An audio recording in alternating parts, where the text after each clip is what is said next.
7 утра, а инспекторы уже на чеку. Раньше них встали охотники. Для них сегодня праздник. Открыли сезон. У компании «Максима» документы и оружие в полном порядке. Как и добыча. За несколько часов 3 тушки. Как в моем понимании, добыча именно каких-то трофеев. Не которые просто там сфотографировал и выкинул, а именно то, что добыл, то и съел. То есть, не лишнего, не браконьерничать. У вас номера не сходятся с оружием и с разрешением.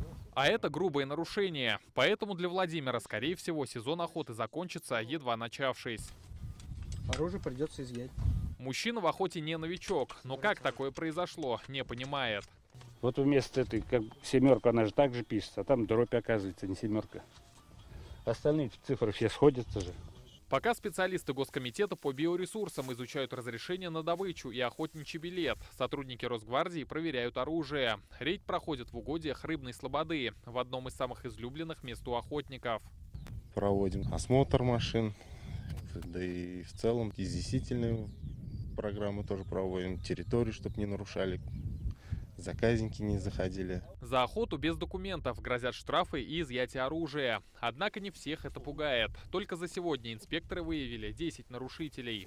Соблюдали правила далеко не все и в прошлом сезоне. Весной 2023-го было проверено 900 охотников. В результате было составлено 12 административных протоколов. По итогам рейдов 26 владельцев лишились своего оружия. Сегодня в Татарстане свыше 40 тысяч охотников. Зарегистрировано оружие почти в 2 раза больше. Контроль за его оборотом ежегодно дает свои результаты.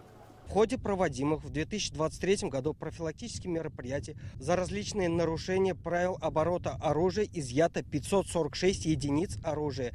2227 владельцев оружия привлечено к административной ответственности. С этого дня в республике разрешено стрелять только уток и гусей. Рейды по охотугодьям будут проходить ежедневно. Меры безопасности при обращении с оружием проверяем. Запрещено стрелять в низколетящие, в взлетающие птицы запрещено стрелять, по сидячей на проводах запрещено, также запрещено стрелять по неясным целям. Также при соблюдении правил охоты это запрещено охотиться с подхода, разрешено только именно из-за укрытия. Сезон охоты на водоплавающую дичь продлится до 29 апреля. Рамиль Галиуллин, Алмаз Заединов, ТНВ, Рыбно-Слободский район.